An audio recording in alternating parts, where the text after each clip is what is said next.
Partners van TVL Sportarena zijn S. Oliver en Bloemenhuis het Kwekerieke.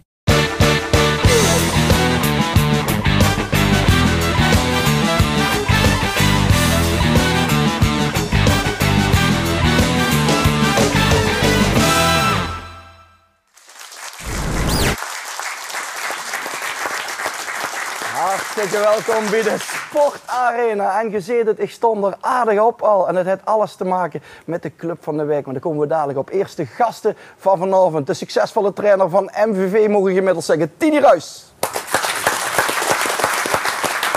We hebben een top judoka, of moet ik zeggen, een topsporter. We hebben Kim Fransen met haar coach Eddie van der Pol. En straks komt natuurlijk Thomas Stukzetten hier aan tafel zitten om ons bij te praten over alles wat er in de amateurvoetbalwereld is gebeurd. Ja. En ik zei het al, de club van de week is deze keer een schermvereniging. De heren van Elan, Oetermeun. Theo, welkom. Sam, welkom. Ik zet hem even aan, van ik heb het blootheid gekregen. Hartelijk welkom in de Sportarena. Laten we eerst even beginnen, Sam, met de wapens die op tafel liggen. Wat kan je daarover vertellen? Want het zijn 3 verschillende. Ja, inderdaad. We hebben 3 wapens. We hebben een floret, een degen en een sabel. Ieder wapen heeft zijn eigen regels.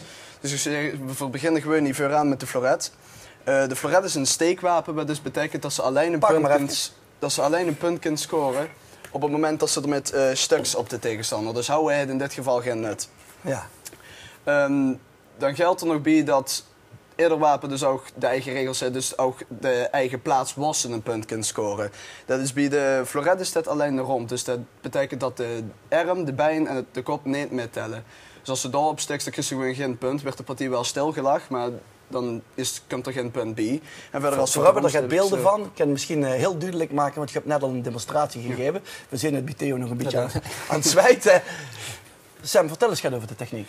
Wat we nu zien. Nou, de moest ervan uitgaan dat bij het schermen wel geldt dat ze snel moesten zijn. Op het moment dat ze te langzaam busken en de tegenstander daarop reageren, en dan is er dus een kleine kans dat ze pas een punt gaan scoren. Maar bij floret werden er vaak weringen geboekt. Wat dus betekent op het moment dat de tegenstander een aanval maakt, werd deze aan de kant gehouden of aan de kant gedraaid.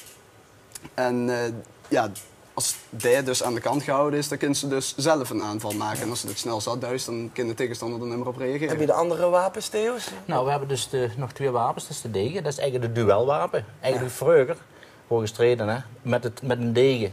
Alleen tegenwoordig is alles veel veiliger geworden, want scherm is een van de minst risicovolle sporten. Ja. Ondanks het feit van best met een wapen bezig. Hebben we de degen, dat is het duelwapen. En daarbij is het is ook een steekwapen. Waar ook het hele lichaam treffelijk is. Dus pak hem maar eens even erbij. En dat moest me ondertussen ook vertellen, want ik duis al 50 jaar. Wist ik al bij de schermvereniging. Nou, 55 jaar ben ik al bezig. Zit ik al in de 50 jaar in een schermvak. En ik best meter, wat betekent dat dan? Meter, dat is je moet eigenlijk voor in de schermsport is Frans de bezige taal. Ja. En een leraar is dus een maître, meester. En vandaar dat de naam dus maître werd genoemd. Ja. Is dit dus scherp? Nee, dat is niet scherp. Dus, kijk maar, dat kun je zelf zien. Dat is een botte punt. Ja. En het is dus dan allemaal zo beveiligd, zelfs het materiaal is van een speciale legering, dat dus er ook heel weinig met kan gebeuren.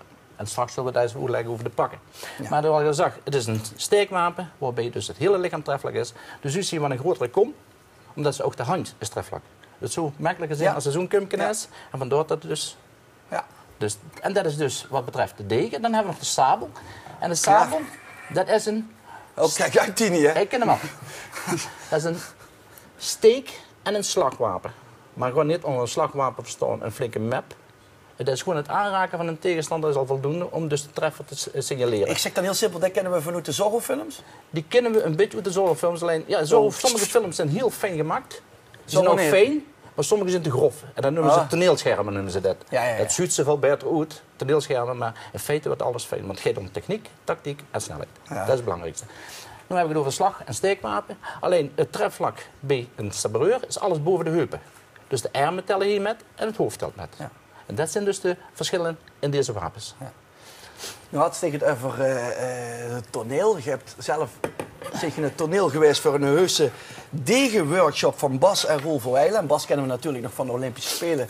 Waar we eigenlijk dachten dat er misschien zelfs kans had op een medaille. Dat is helaas niet geworden. Misschien straks in Rio. Wat kan je daarover vertellen? Nou, we hebben dan inderdaad die clinic gehad. En dat begon wel leuk. Ik moet zeggen, die begosten met een leuk verhaal. Over wie die begost in als schermen. Dus Roel Verwijlen begost dan als eerste, dat is dan de vader. En wie daar precies in het scherm is gekomen. Dat was een interessant verhaal dat hij werd gegeven. Diep in details ook. En daarna is... ja, want het leuke is, ik vraag hem ook bewust aan dich. Die best 8 jaar volgens mij. Maar die geeft ze ook al trainingen. En bij bij de introductiecursussen, best ik ook al betrokken. Ja, inderdaad. Wie oud best ik? Ik ben nu 14. Kijk, dat is toch op het Ja. Hartstikke leuk. Ik vond het een hele leuke sport en ik dacht van, mensen die hebben me gevraagd of ik de introductiecursussen wil gaan doen. En er werden steeds drukker bij ons op de club. Ja.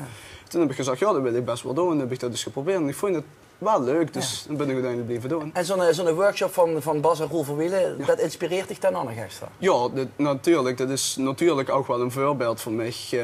Ik wil natuurlijk ook zo goed weer in een scherm als maar ken. Ik wil ze ook nog niet Olympische Spelen, klaar. Ja. Ja, toch? Gewoon voor proberen, maar... In ieder geval op weg om meter te werden. Absoluut, ja. Dan gaan ze dat voor die pakken. Ja, die pakken, het is namelijk, zoals ik al zei, het ziet dreigend uit met die wapens. Alleen een schermer is zo dusdanig beveiligd dat er heel weinig kan gebeuren. Ja. Stem maar eens even staan. We hebben dan een schermpak. Ja. En dat is een officieel pak. Dit is een pak dat kan 800 newton hebben. Dat betekent? Dat is dus een behoorlijk stevig pak, bij een kogelvrij zeg maar als het ware. Zo. Dus, maar dat is wel nodig. Vroeger, een man, dan maken een pakje bijeen en het wordt goed, maar tegenwoordig is het allemaal zo snel, dat is met elke sport, dat ook de pakken veiliger moeten zijn. Dus hier hebben we een pak, dus zowel de broek als het vest, 800 newton. Dan krijgen we een masker, dat moet 1600 newton hebben. De maasgrootte mag niet meer zijn dan een millimeter. En dat wordt alles, ook voor de wedstrijden, officiële wedstrijden, wordt er nog gecontroleerd of dat goed is, want het werd gewoon weggerust. Dus wat dat betreft, het is het enige wat je kunt krijgen een tik op de vingers, maar ja, daar is ook weer een handschoen voor. Ja. Maar dat is het enige wat er eigenlijk verder gaat gebeuren. Het is een compleet veilige sport. Compleet veilige sport. Waarom gaat die sport doen? Laat ik het anders zeggen. Wie komt je aan jeugd? Want hier zit genoeg jeugd om je heen.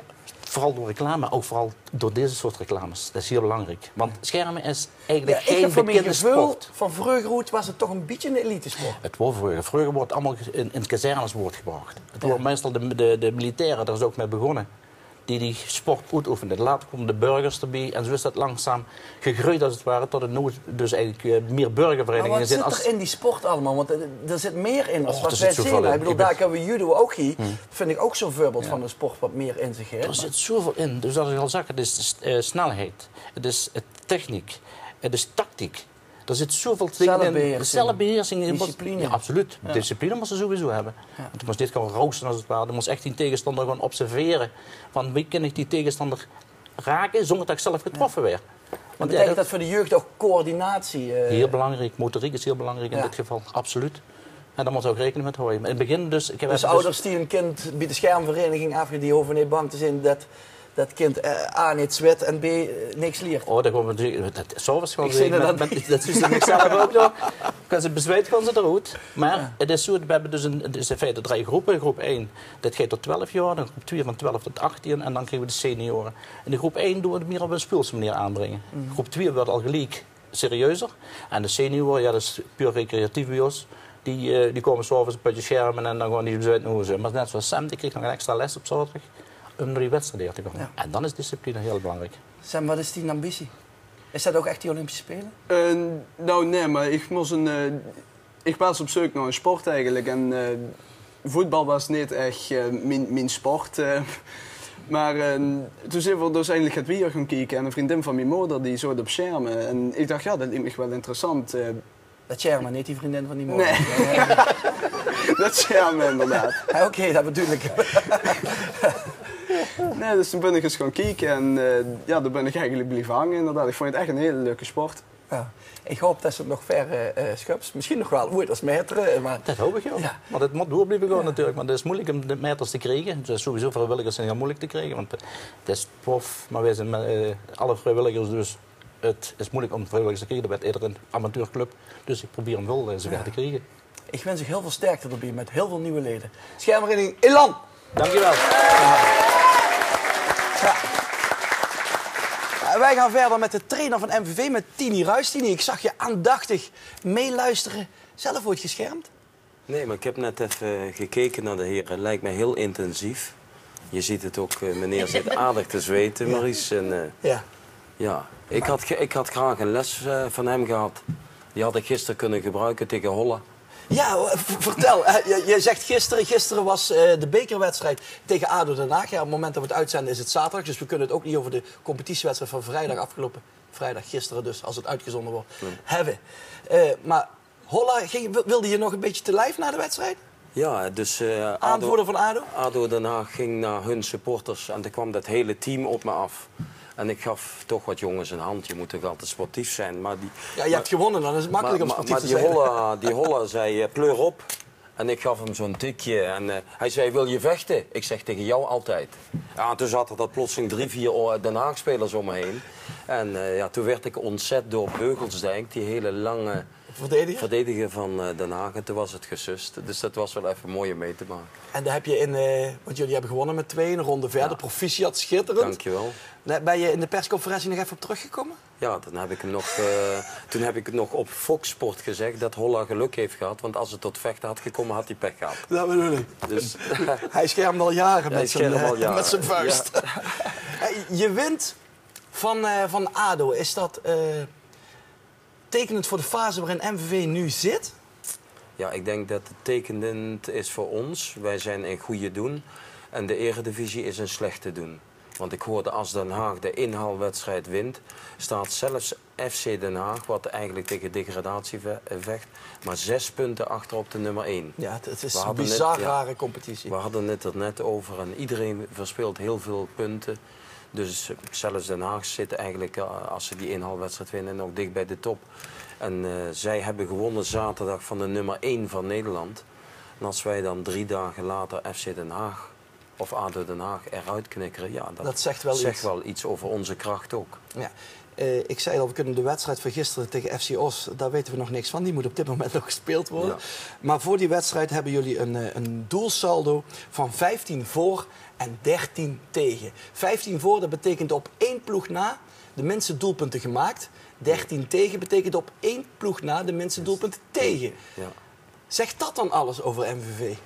Over jouw MVV? Ja, het geeft toch wel het een en ander weer. Wat bedoel ik? We zijn begonnen de oefenperiode met een aantal wedstrijden. En er zat toch wel, de eerste was een hele makkelijke wedstrijd. Daar kregen wij 17 kansen en we scoorden maar 4 keer. Ik denk, En dat heeft zich eigenlijk het hele seizoen doorgetrokken. Jullie scoren heel moeilijk. Ja.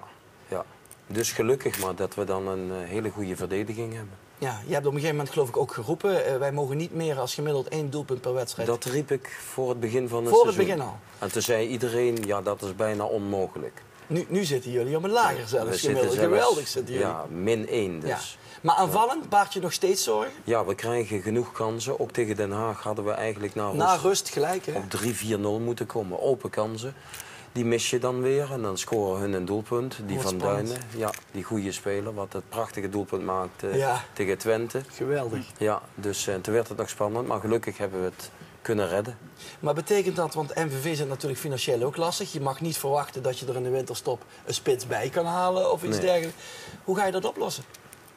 Ja, ik klaag nooit. Ik ben geen man van excuses. Dus ik werk met het geld wat er is en met de spelers wat er zijn. Want ik vind het ook denigrerend naar wisselspelers, Maurice. Als ik nu ga zeggen, dadelijk Jantje en Pietje gaan vertrekken, dan heb ik toch weer jongens op de bank zitten. En dat zou een slecht signaal zijn naar hun, want ook deze jongens vertrouw ik. Nick Kuipers was bijvoorbeeld mijn derde centrale verdediger. Die zat op het derde plan. Die jongen heeft 3 maanden achter elkaar na de training een half uur voor zichzelf getraind. Aan de techniek bijvoorbeeld. En die is nu een van de betere verdedigers. Dus spelers zijn altijd Maar geeft dat ook niet aan dat als spelers heel goed zelf in de spiegel kijken en heel hard aan zichzelf werken, zeker als ze nog jong zijn, dat er nog heel veel rek in zit? Ja, dan valt er veel te winnen. Ik denk dat het in de schermsport ook is. Hoe meer hij schermt, hoe meer hij traint, hoe sterker en sneller en beter hij zal worden. Ja. Wat ambieer je met MVV? Waar wil je aan het eind van het seizoen staan? Ja, in de pers hou ik mij maar gedijst, maar Nou, hier kun je het vertellen. Hier kan ik het vertellen.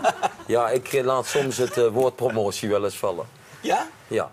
Jij wil dus echt absoluut dus in die play-offs en dan, Ja, en dan kijken dat je daar... Ik zeg niet dat we promoveren, maar ik heb tegen de spelers gezegd na deze serie... Sparta Willem II, ADO Den Haag, weten we waar we staan. Nou, Sparta ben je veel beter, speel je gelijk. Willem II hebben we wat geluk gehad. Willem II was beter, maar speel je ook gelijk. En ADO Den Haag, een eredivisieploeg, win je met 2-1 van. Dus je kan ook zomaar meedoen om de promotie. Maar dan zul je wel makkelijker moeten gaan scoren. Dat klopt. Dat is nog het enigste minpuntje. Ja. Ik vind jou als trainer, en het is niet de eerste keer dat ik je spreek, eigenlijk erg open. Dat is voor mij best wel een unicum in de voetballerij. Ja, ik hoor het vaak ook van dat de pers heel graag met mij praat. Dus ook alle dagbladen, landelijke dagbladen, Voetbal International. Ik schijn nogal open te zijn, uitgesproken mening. Ja, en ik ben wie ik ben. En Maastricht supporters hebben daar grote moeite mee. Maar als alles eerlijk is, ja, de eerlijkheid. Eerlijk zijn is soms hard voor mensen. En in Limburg is het toch wel liever achter de rug. Dat weten we al jaren. Daar zegt men elkaar in het gezicht niet graag de waarheid. Ja, ik zeg waar het op staat, ook in een groep. En mensen hebben daar soms problemen mee, maar... Jij bent overal en altijd dezelfde. Ja, ja. En als je jezelf bent... Ja, dan kan je niet afgaan, Dan kun je altijd in die spiegel kijken, ja, precies, precies. Maar dat werkt ook wel eens tegen je, denk ik, in de voetballerij. Want het zal toch niet voor niks zijn dat heel veel trainers, voetballers hier eigenlijk zo zitten in plaats van zoals jij nou zit. Zo van, ik ga niks vertellen over dat mooie doelpunt wat ik gemaakt heb. Ja, ik vind mediatraining ook zo'n onzin. Ja. Dan gaat jullie vak toch verloren. Als je dus voorgeprogrammeerd hier zit te praten, is er toch niks leuks meer aan voor de kijkers ook niet. Dus ja. Je was bij Fortuna al erg open en eerlijk. Dat heeft eigenlijk jouw vertrek ook gelijk. Of je hebt eigenlijk gezegd, op deze manier doe ik het niet. Nee. Heeft dat ook met je status te maken? Je hebt natuurlijk een heel aantal jaren in de woestijn, zeg ik heel oneerbiedig gezeten. Ja. In de Emiraten.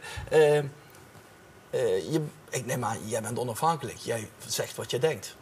Ja, maar geld is dan toch wel niet beslissend. Want je wil toch winnen. En je wil waar je werkt toch een club helpen. En of je nou 10 miljoen op de bank hebt of 1 miljoen of bijna niks. Het zal mij ook niet veranderen, Maurice. Ik meende het echt toen ik die directeur van Fortuna Sittard, toen hij mij zei, jouw begroting gaat van 7 ton naar 5 ton. Toen zei ik, ja, dan hebben de amateurs nog meer, dan kan je ze wat stoppen. Dat was schijnbaar om te provoceren, om mij weg te krijgen bij Fortuna. Achteraf gezien had hij eigenlijk Ton Kane die baan al beloofd. Dus er zijn enorme spelletjes achter mijn rug gespeeld. Alleen wat ging tegen deze heren werken? Mijn resultaten. Ja. Dus hoe beter mijn resultaten werden, hoe slechter het voor deze heren werd. Ja, en dat waren zeer onfrisse praktijken. Ja, en dan pas ik daarvoor. Om met zo'n mensen te gaan werken. Maar jij hoort eigenlijk van oudsher toch bij Fortuna? Jarenlang zelf als speler. Ja, ik zie de kleuren hier, geel-groen. Ja, ik heb er ongeveer... Ik ben in 78 begonnen en eigenlijk 2013. Ik heb altijd contact gehouden met die club. Dus stel maar uit, de 78 tot 2013. Dat is een hele tijd. Maar ja, 15 jaar wel onafgebroken dan in de woestijn gezeten. Ja. Ik ben af en toe, als je zo uitgesproken bent, dan moet die voetbalwereld jou toch ook af en toe de nek uithangen. Want dat is net allemaal achterkamertjespolitiek. Ja, dat is, ik kan me ergeren als er geen openheid van zaken gegeven wordt. Supporters roepen altijd, we willen transparant, die trainers moeten transparant zijn, bestuur moet transparant zijn. Bijvoorbeeld in NVV hebben daar ook veel supporters moeite mee dat ik zo open en eerlijk ben. Kun je daar een voorbeeld van nou, als bijvoorbeeld één speler voor mij, en wij zijn op Fox Sport, ik heb Willem II, hebben we gezegd, maak geen domme overtredingen in de laatste minuten. Rick Gene maakt een domme overtreding. En ik zeg dat in de pers, maar dat mag dan schijnbaar niet. Terwijl heel Nederland het ziet. Moet ik dan zeggen, ja, ik stond daar, ik heb die fout gemaakt. Iedereen ziet het. Mag je dat toch noemen? Een fout maken. Maar dat willen trainers vaak, hè? Hun spelers beschermen. In de media geen namen noemen. Maar het is net alsof een fout maken een doodzonde is. Ja. Ik maak fouten in mijn leven. Iedereen maakt fouten in zijn leven. Dat mag toch gezegd worden? Ik heb zelfs gezegd, na mijn wissels tegen Sparta, heb ik voor al mijn spelers gezegd, ik vond mijn wissels niet goed. Maar ik kan dat vooraf niet bedenken. Dennis Reurs kreeg een astma-aanval in de wedstrijd. Na 5 minuten viel hij in. Ja, als ik dan als trainer hem weer moet gaan wisselen, een speler net erin zetten en weer gaan wisselen, is natuurlijk niet leuk. Als hij had aangegeven wisselen, maar dat deed hij dan ook niet. Maar die jongen heeft dus zonder lucht gespeeld. Maar ja, dat kan je dan wel weer niet vertellen aan de pers, of aan de mensen ook. Want ja, nu doe ik het dan wel achteraf. Om die jongen ook maar te beschermen. Want erg slim is dat dan niet. Ik zou dan toch gezegd hebben, als ik zoiets had tegen de trainer, wissel me maar. Lijkt me veel professioneler voor het team. Ja, ik moet er echt, ik vind het opmerkelijk hoe open je bent. Ja. Dat was je ook samen met Wil Boesse in jullie eigenlijk initiatief van, hey, we moeten eens kijken om de beste talenten van Limburg, om die toch bij elkaar te krijgen. En dan krijg je gelijk commotie, want dan roept er eentje FC Limburg, terwijl het totaal niet aan de orde is. Maar wat willen jullie wel? Ja, wij wilden dus, de RJO was helemaal niet aan de orde. Want die zit bij Roda, laat dat duidelijk zijn. Sef had eigenlijk al het idee van de academie om de beste talenten in verschillende lichtingen, A, B, C bijvoorbeeld, 4, 5 beste van NVV, 4, 5 beste van Roda, 4, 5 beste van Fortuna. Waarom? Als ze hem tegen hele goede schermers zetten, wordt hij ook beter. Maar als hij heel makkelijk wint van een aantal schermers, zal hij niet snel beter worden. Dus om de beste talenten met de beste voetballers met elkaar te laten trainen, dat werkt niet. En dan blijven ze gewoon eigendom van NVV, van Roda, van Fortuna. Ja. En ze worden alleen bij elkaar gezet om beter te worden. Dus en daar profiteren de clubs van. Dus er was weer een hele hoop commotie om niks. En maar als je dat zo vertelt, dan denk ik van ja, daar wordt iedereen beter van. Maar toch gaat dit in Limburg weer niet lukken. Daar lijkt het op. Nou, ik hoop toch dat het doorgaat en dat we eindelijk weer eens Limburgse talenten in de eerste elftallen zien. Ja, want dat is de doelstelling. Ja, dat trekt ook publiek. Ja. Bij mij spelen nu Sven Braken, Kuipers en Smeets, 3 Maastrichtenaren in het elftal. En het publiek vindt het geweldig. Ja. Ja. Hoe zit het met de humor bij MVV? Is die nog goed verzorgd? Nou, ik zal de laatste anekdote vertellen. Ik ga ervoor zitten. Ja, dat was wel een schitterende. Reginald Tal, zijn dochter, is 16 jaar. En die moest een project op school doen met een vriendinnetje. Ze hadden een cameraatje bij zich. En de thema's waren homo's, racisme en vrouwenvoetbal. En ze begon met mij. Ik mocht dus als hoofdtrainer beginnen met het thema homo's. Ik zeg, dan heb ik een primeur voor je. Want wij hebben in onze trainerstaf waarschijnlijk ook een homo. En toen kwam Cookie Voren uit de kast. Letterlijk uit de kast, hè? Met de lingerie van Lia. De lingerie van zijn vrouw? Ja, dus die Reginald Tal, die dochter en het meisje lagen dubbel. En Reginald zei meteen, zet het niet op Facebook, want Cookie stond daar in de lingerie van zijn vrouw. Dus dat was wel een hele aardige anekdote weer. Ja, maar ik ga nou vertellen, wij hebben de beelden. Ja, nee. Ja, dat zou Koek leuk gevonden hebben, of zijn vrouw. Ik denk het wel. Je ziet heel Nederland wat voor slipjes Lia draagt. Ja, maar daar hebben wij het ook wel eens over. We gaan niet over de slipjes van Lia trouwens, maar over de rol van de humor. Ja. De kracht van de humor. Ja, die is ik heb het idee dat jij die wel inziet, maar dat in betaald voetballand toch een beetje uit aan het sterven is. Ja, soms zeg je dus tegen een spits, goh, waarom kun je die kans niet maken? Hoe kan je die nou missen? Dan zeg ik wel eens met humor, die maakt mijn moeder van 76 nog. En dat begrijpen ze dan niet. Ja, dan, als ze dat niet snappen, ja, sorry. Dat zegt meer over het IQ van die mensen dan over mij, denk ik. Ja. Maar in de Arabische wereld had ik trouwens een hele leuke mop. Als ze te laat waren, en dat gebeurde heel veel, dan deed ik zo. Maar 1 speler pakte hem aan. Die zei, dankjewel coach. Die begreep hem niet. Dus ik was mijn horloge kwijt, Maurice. Ja.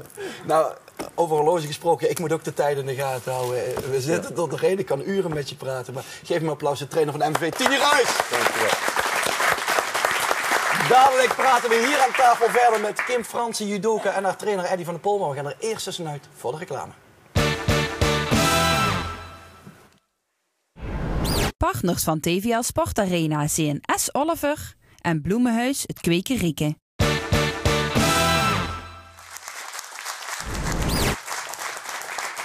Nou, welkom terug aan de Sportarena tafel. Inmiddels aangeschoven Kim Fransen, judoka, trainer Eddy van der Pol en Thomas Stukzet. En op de achtergrond nog steeds de club van de week, schermvereniging Elan.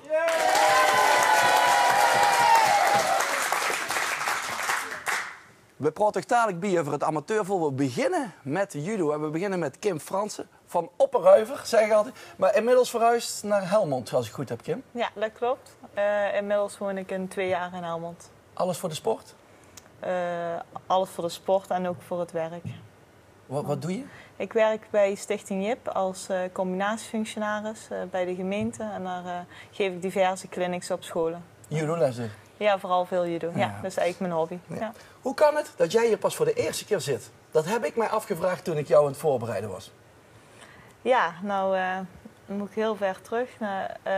Ja, jullie hebben me nooit gevraagd. Dat antwoord had ik verwacht. Maar wij vragen meestal mensen nadat ze een goede prestatie hebben neergelegd. Jij bent 3e geworden, brons gewonnen op het NK judo tot 57 kilo. Dat is de reden dat we je uitgenodigd hebben. Maar ik vraag het omdat we je zusje, Jules, zusje, vaker hier aan tafel hebben gehad. En jij, als ik goed geïnformeerd ben, vroeger gewoon veel beter was. Nou ja, in zoverre ben ik inderdaad begonnen met judo. Via een instuif in Reuver. Een vriendinnetje nam mij mee. En zodoende ben ik er eigenlijk ingerold. En ik ging prijzen pakken. En toen vond Jules ook wel leuk. En zodoende ging ze ook mee op judo. En zo zijn we eigenlijk terechtgekomen bij Eddy van der Pol in Helmond. En toen ben ik Hoe oud waren jullie toen? Hoe oud was jij? Ik was toen 9 jaar, als ik het goed heb. Hè? En Jules 7? En Jules 7, ja.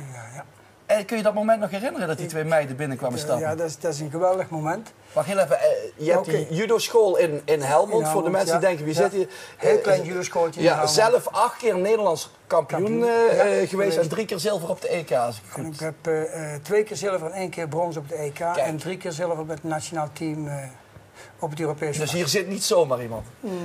Ja, misschien wel en misschien niet. Nee, dat zeg ik dan. Maar even terug naar het moment. Ja. Kim en Jules komen binnen. Prachtig moment. En dat is eigenlijk ook een anekdote eigenlijk. Ik heb eens eventjes moeten vervangen op de Reuver. En op een gegeven moment was ik thuis in het Helmondse. En ik hoor op een zondagmorgen. Ik denk, verdorie, er lopen bij ons op de plak. Lopen dus een paar jongens. Ik ga even kijken. Toen bleken het 2 van die meiden te zijn. Maar die ik dus herkende van Reuver. En daar liep dus achteraan Pa Ma natuurlijk, want die kwamen er achteraan gesjoeld. De slechters? De slechter, ja. De slechter uit de Reuver. Ja. En ik denk, ja verdorie, kom doen. Ja, kom binnen, pak een kop koffie. Ja, we komen wel ergens voor. Nou ja, het verhaaltje was heel simpel. Of ze dus mochten komen judoën. Het eerste wat ik natuurlijk zeg, ja, wat moet je nou eigenlijk komen doen? Zo ver van huis, je moet toch een uur rijden, een uur en een kwartier rijden.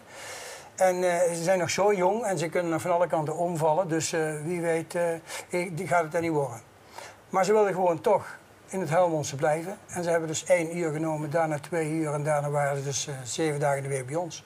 Ja. En wanneer was het moment dat jij in de gaten had van, hé, daar zit toch wel echt meer talent als gemiddelde? Nee, dat is het moment al. Je kan toch wel talent herkennen op een gegeven moment. Het moment is al op het moment dat ze elkaar pakken, elkaar bezig pakken, met elkaar judo, karakter tonen en onbeschrijfelijk plezier hebben in het spel.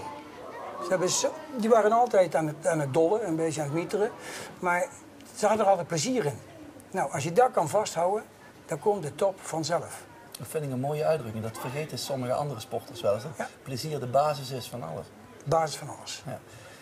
Kim, als ik dan jou, ik heb het nou voorbereid, dan denk ik van, jij bent volgens mij ontzettend fanatiek. Ja, nou ja, ik heb inderdaad een andere hobby. Pure hobby. Ik ren ook nog wel eens, af en toe. Dan denk je voor de conditie op peil te houden, maar dat gaat iets verder, hè? Nou ja, inderdaad. Eerst was het eigenlijk alleen maar voor conditie op peil te houden. En toen had ik me een keer voorgenomen met iemand die was bij ons op de sportschool. En die rent ook heel veel. En die zei, nou, misschien is het wel iets om een keer een halve marathon mee te doen. En, wel ja. Ja, toen heb ik 2 weken geleden een halve marathon in Eindhoven gerend. Ja, en de 25e plaats van best wel veel deelnemers in 1 uur 38 minuten 23 seconden. Ja, schijnt niet slecht te zijn. Nee, zegt ze heel droog. Dat is een geweldige tijd. Ja. Super, zeker als jouw eerste sport judo is en je een week later het NK judo hebt. Ja.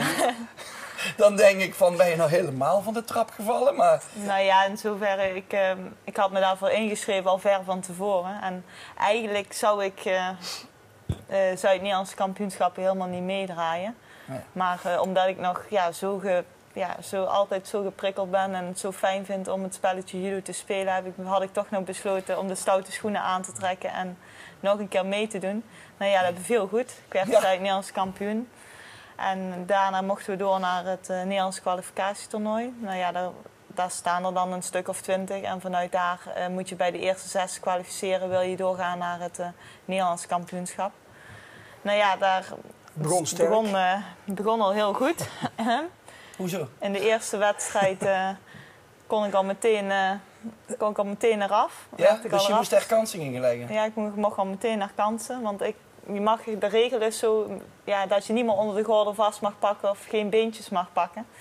En dat was vroeger mijn specialiteit eigenlijk wel. Ik pakte altijd iemand zo torenhoog en dan omlaag. Hier zit zo'n heel fijn meisje, torenhoog. Ik heb zoiets van, ik moet uitkijken wat maar ja, dat lukte normaal altijd. Dus dat deed ik in Eindhoven weer. En toen mocht ik van de mat af. Dus dat begon alweer goed. Ik denk, oh jee. Disciplinair gestraft. Ja, en toen moest ik 5 wedstrijden terugvechten. En toen ben ik nog uiteindelijk derde geworden. Dus dat was mooi. Dat is knapper. Ja. Heel even naar je blessureleed. Want de reden dat je hier pas voor de eerste keer zit... en dat je niet veel meer gewonnen hebt... zeg ik dan, dus gaat het mij maar het talent wassen... is dat je ontzettend veel blessureleed hebt gehad. Kun je wat opzommen? Nou, inderdaad. Ik ben dan, in de jeugd ben ik een paar keer Nederlands kampioen geworden. In de min 15 en 1 keer in de min 17. En wat medailles gewoon op het NK. En toen ging ik door naar het EK in Gior in Hongarije. Dat was... moet ik even ver terug, 2002. Daar verloor ik de eerste wedstrijd. Maar vanaf die tijd is het eigenlijk ben ik in de een na het andere gerold. En het begon eigenlijk met een aangeboren afwijking in mijn knie. Zijn ze achtergekomen. Ik miste een stukje kraakbeen en een stukje bot. En daar hebben ze opnieuw getransplanteerd. En dat moest in Utrecht gebeuren, bij een dokter Saris. En daar ben ik inmiddels 2 keer aan geopereerd. Daar hebben ze de laatste keer opnieuw kunststofpluggen ingeboord. En met een matje eroverheen is dat vastgezet. En ja, die knie ziet er gewoon niet goed uit. Maar ik ben afgelopen september wel terug geweest voor de zekerheid. Omdat ik wel wedstrijden wou spelen en kijken of dat nog kon. En dus in zoverre was het wel stabiel gebleven. Dus niet wel een beetje achteruitgang, maar verder wel prima. Maar topsport is gezond. Ja, en toen ging ik weer door, mocht ik weer naar het NK. Dat was eigenlijk in 2009. Nou, scheur ik mijn voorste kruisband af aan de andere kant. Dat komt gewoon, denk ik, doordat je toch veel belast. Ja. Nou, dat gebeurt achter de rug. Weer daarvan gerevalideerd, was allemaal prima. En ja, ik was op een training in Eindhoven en ik deed daar mee. Toevallig de Eddie daar de les gaf en mijn heup schiet uit de kom. Met een Randori Newaza. Nou, was Randori Newaza, dat is een partijtje op de grond. Dus we waren bezig. Ik was tegen iemand die wat zwaarder was. Wie weet het niet? Randori Newaza, een partijtje op de grond. Ja, sorry. Ik kan ook even, waar heb je het over? Dus ik was met een zwaardere jongen eigenlijk bezig. En dat ging eigenlijk goed. Ik had hem al een paar keer gepakt. Ja, hij werd een beetje kribbelig. Dus ik hou natuurlijk tegen, zo eigenwijs als ik ben. Dus ik zet mijn voet een beetje opzij uit. En ja, poink, was het raak, hè? Toen lag er een speenvaker op de man. Nou, dat was ja, dat geloof ik. Ja. Maar dat is... je bent nou pas... Hoe oud ben je? 24? Ja, inmiddels bijna 26. 25 dus? Ja. Als je hoort wat je allemaal al hebt meegemaakt... Ja, dat is een hele opsomming, hè? Dan kan het nog steeds. Wat is jouw ambitie dan? Wat is jouw ambitie dan nog? Ja, wat is mijn ambitie? Gewoon plezier houden in de sport en dan de aanhouder wint, hè? De aanhouder wint, geweldig. Ja. Eddie, volgens mij, ik zei net al, je bent heel vaak Nederlands kampioen geweest. Ja. Je hebt ook in voorbereiding op de Olympische Spelen, 72, ben jij naar Japan gegaan op stage. 3 maanden op stage. 3 maanden. Ja. Volgens mij heeft dat wel wat met je gedaan, laat ik zo zeggen. Nou, het heeft niet zoveel met me gedaan. Eigenlijk heel veel. Daar is eigenlijk een beetje een omslag geweest, laat ik het zo zeggen. Je werkt keihard om de komende keer naar een Olympische Spelen, want daar gaat het eigenlijk om. Vind ik, hè? Dus EK's, WK's, die kun je dus wel pakken, vind ik. Als je een niveau hebt, zo moeten we wel praten. Ik heb het geluk gehad bij dat niveau te mogen horen. Dus je mag voor 3 maanden naar Japan om je voor te bereiden voor de Olympische Spelen. Dan heb ik 3 maanden daar gezeten, dan is keihard gewerkt, die kom dus terug. En 2 dagen voordat het zover was, ging ik nooit trainen op die zondag. Dat deed ik never of nooit. Ging nog even trainen, want We moesten natuurlijk ons eigen waarmaken, dat we bij de eerste 4 kwamen, of bij de eerste 7. En dan mag je dus naar de Olympische Spelen. Dus ik was dus zover genomineerd, dat was geen probleem. En op het moment dat ik daar ging, ga ik door mijn enkel. Gigantisch door mijn enkel gegaan, maar niks verteld natuurlijk. Want ik was via, had ik gehoord dat er hier in Limburg bij Rode JC, daar zat dus een gigantische bandenlist. Ja. En bij die Hoe heet die ook alweer? Ja, potverdikke. Ik heb eraan zitten denken. Kouwmans, ja. Kouwmans, Ja, dankjewel, publiek. Nou, die meneer Kouwmans, die heeft mij gigantisch geholpen. Dus ik was met zo'n enkel aangekomen. En toen kwam ik daar en toen zei hij, nou niet geen flauwekul maken. Ik tape je in. Je ligt hier op de tafel. Je gaat dadelijk van de mat af, van die tafel af. Je loopt gewoon, dus niet mank lopen. Je loopt gewoon. En dan dit sta je op iedere mat. Ja, dacht ik bij mezelf, dat is wel goed. Hij heeft me ingetaped, hij heeft me gepakt. Ik ging eraf en het eerste wat hij zei, toen had ik 3 strepen gezet eigenlijk. En toen zei hij, ik zei gewoon lopen. En toen ging ik eigenlijk vrij aardig erachteraan. En op dinsdag ben ik terug moeten komen. En toen zou je mij weer volledig intapen. Maar toen kreeg ik van een dokter in Helmond, zou zijn handen terugtrekken van mijn enkels.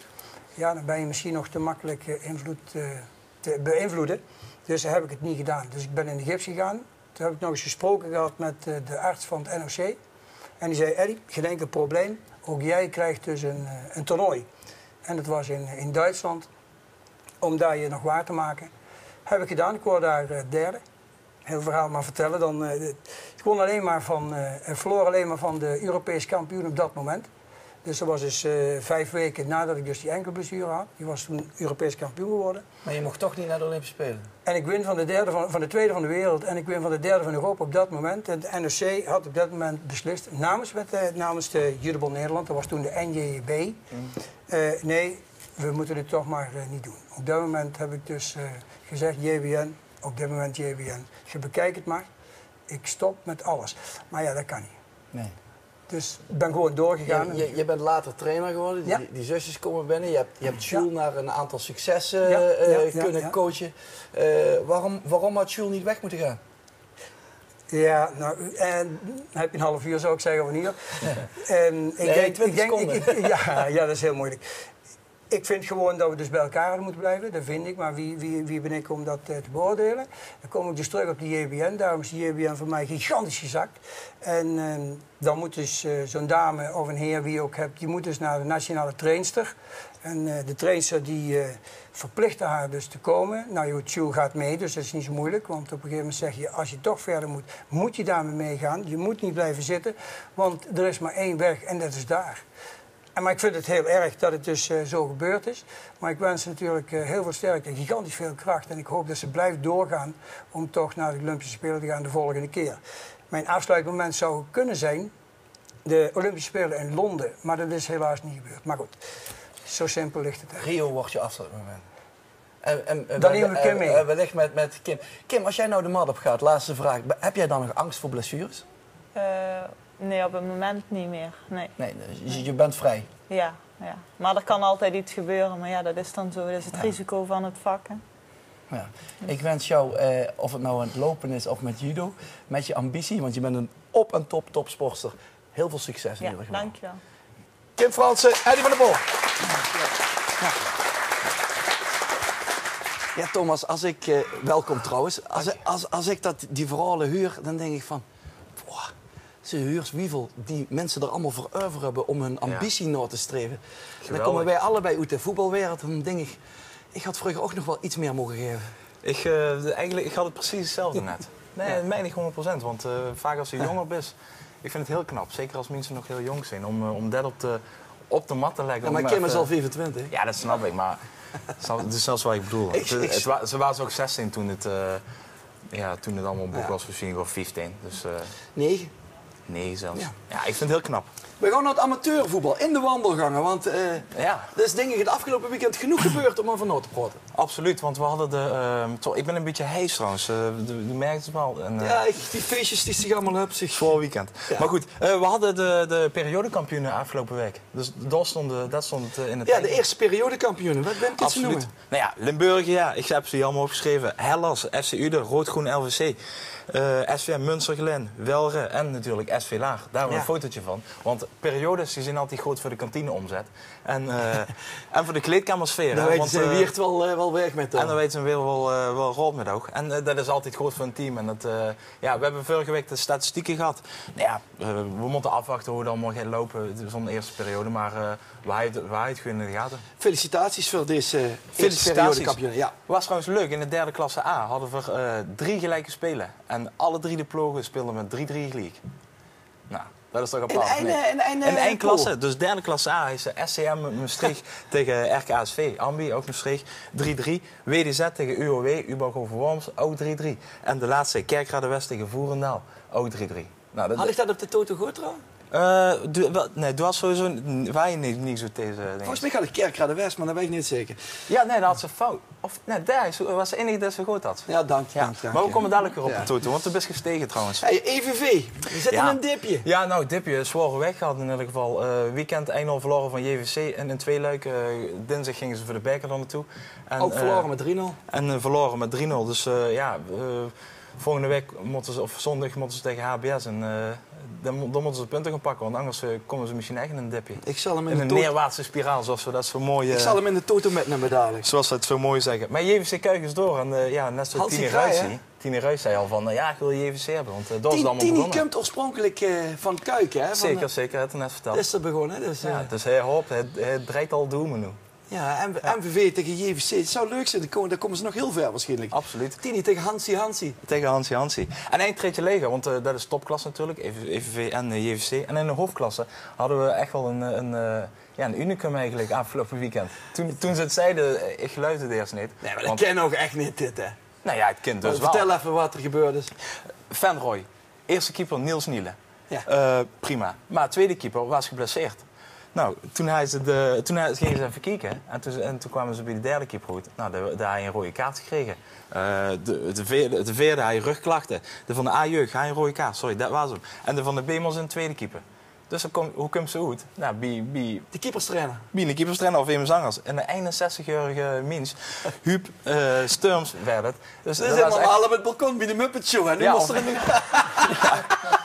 Ja, dat is een nieuwe. Of met zijn kleinkinder of zo is er met in de weer. Dat schuurt hem niet. Ja, dat is een mooie foto. Hij hoefde gelukkig niet in te vallen, hè? Hij hoefde niet in te vallen, maar dat ging wel. Dat was wel, want we hadden nog even met Niels Nielen erover gehad. En die zei van, nou, als we nu echt met 3-0 voor stonden, dan... maar had hij geblesseerd geraakt? Ja, dan had er 5 minuten voor tijd gezegd van, trainer wisselen. En dan moet hij toch met... Maar ja, goed, Van Rooij won met 2-1. En dus dat was niet de tijd om grappen te maken. Hey, de feitjes van vorige week. Ja, we steken toch af en toe het clubs ver in de kontje. En soms wel. Het was Blerik al, hè? Ja. Nou, toen gingen ze voor de beker naar Rezia, dan verloren ze al. Ja, als wij hier gaat zeggen, als wij hier in mijn sfeer in de kont zeggen, de wijk dan nog fout. Dat is ongelooflijk, hè? Dus zo hadden we ook SAH, de meest... langs ongeslagen ploeg. Langs ongeslagen ploeg. Wat denk je afgelopen weekend?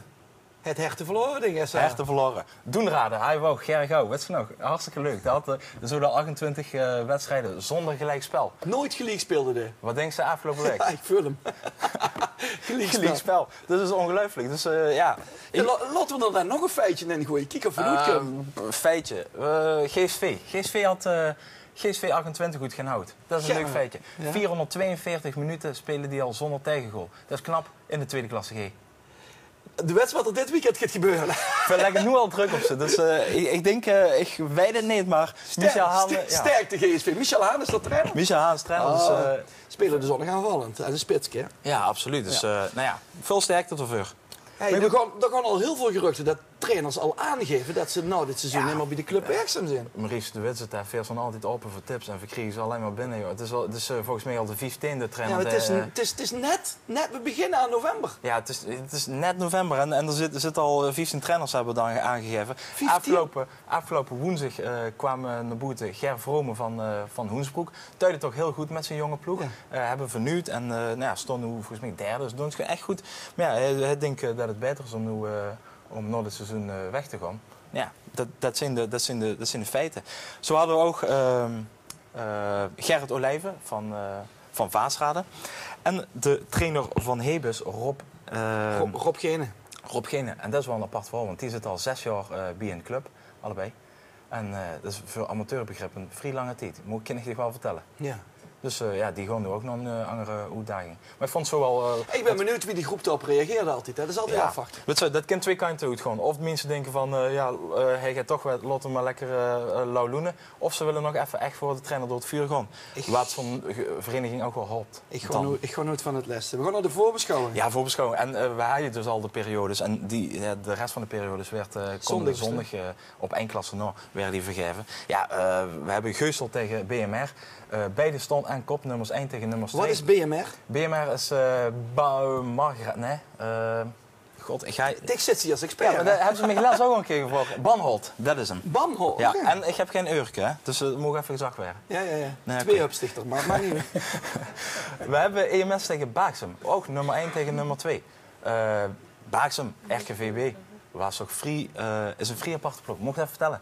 Even op inhoud, want Baaksem die deed het vorig jaar helemaal niet zo goed. Dat was echt met de motor een beetje ongerend, net voor de streep geëindigd. En dit jaar stonden ze gewoon bovenin met te draaien. Ze zijn van trainer verwisseld, hebben de trainer van de tweede gepakt. Van de Moosdijk het daar. En ja, dat gaat hartstikke goed. Hij leunt die spelers vrij. Hij had ook gewoon de opstelling gezet. Hij had er naar ons toe gezegd van, ja, ik heb al die jongens bij elkaar geroepen en gevraagd van, wie wilt je spelen? Dus echt verantwoordelijk bij die groep neergelegd. Waarom lachen ze? Ja, dat vind ik mooi. Wie wilt je spelen? Ja, nee, maar we zijn al gewoon welk systeem en waar denk je dat het beste bij je geurt? Rob Koelen, vorig jaar verdedigende middenvelder, speelt nu voorin. Ja, scoort aan de lopende band en daar vult het prima in. Dus ja, dat werd een heel leuk duel, EMS, in de gemeente tegen Baaksem. Ja, EMS toes. Lastig. Ja, sterk, absoluut. Kwiek Venlo, bleef dit goed doen? Kwiek bleef het super doen. En tegen Oostrom kunnen ze ook de periode pakken. Over Kwiek trouwens, dat is wel een leuk nieuwtje. Want Ahmed Ami, oud VVV'er, NAC, ADO Den Haag. En Ken Leemans, ken ze ook wel. Wat zegt ze altijd? De rode bul, of wat zegt ze dat tegen? Gewoon rooie. Oh, rooi. Ik dacht bul. Nou, die stond in de belangstelling van Kwiek. Apart, 4e klasse. Ja, ik vind het mooi. Kwiek zei, Paul Jans werd niet betaald. Dat komt gewoon, en nu komen ze met 10 namen aan. Ja. Werden ook niet betaald. Ja, absoluut niet. Nee, maar het zingt op een forum, dus in die zin apart. Ja, en in de 4e klasse F hebben we Leunen en EWC wel. Het is natuurlijk Mimoen Akrom, hè? Ja. Heb je er 11 gemaakt dit jaar al. Heb ze al een weddenschap afgesloten? Ik weet niet meer met Mimoen. Vorig jaar heeft dat veel geld gekost. Hè. Ja, maar maakt het dus toch leuk? Ja, ik heb het niet meer. Voor de kijkcijfers. Ja, het is goed. Oké. Nee, maar goed, die Leunen moet sowieso nog een partij inhalen. En het verschil is 3 punten. Dus ja, dat zal pas 22 november gespeeld worden als Leunen in gaat halen. Ja. Dus. En dan gaan we naar de Toto. Daar heb je 8 wedstrijden. Die zijn op de website te zien in de wandelgangen.com. Ik heb er 3 uitgezocht. Ik begin toch met EVV. Die moeten uit naar HBS. Ja, ik zei al, ik denk dat ze in een dipje zitten. Toch een tikje gehad. 2-0 voor HBS. Goed, noteren we. SVVH, dat is Heibloem tegen VV Bieslo. Vind ik mooi. Echt 2 van die echte kleine dorpen tegen elkaar. Ik denk dat Bieslo toch een klasse beter is. Dus? Sorry Heibloem. Dus 0-3. Oké. Dat is een kleine klasse. Ja, dat is een kleine klasse. Ja. En dan in Suur heb ik er nooit gezocht voor ook wel een leuk derby EHC tegen Bekkerveld. Wat werd het? Ik denk dat toch de vonken er vanaf gaan springen. Dus? 2-2, 6 rode kaarten. 6 maanden? Ja. Dat is mijn voorspelling. Ja. En de rest van mijn voorspellingen zijn te zien bij je op de website. Perfect. We gaan het helemaal we gaan het doen. Ja. Thomas, ik bedank je voor de komst. Ik bedank Eddie en Kim voor de komst. Tini Ruijs en natuurlijk de club van de week. Elan, Schermvereniging Goetermeun. Ik bedank u voor het kijken. Volgende week zijn we er weer met een nieuwe sportarena. Fijn weekend en tot de volgende week. Hoi.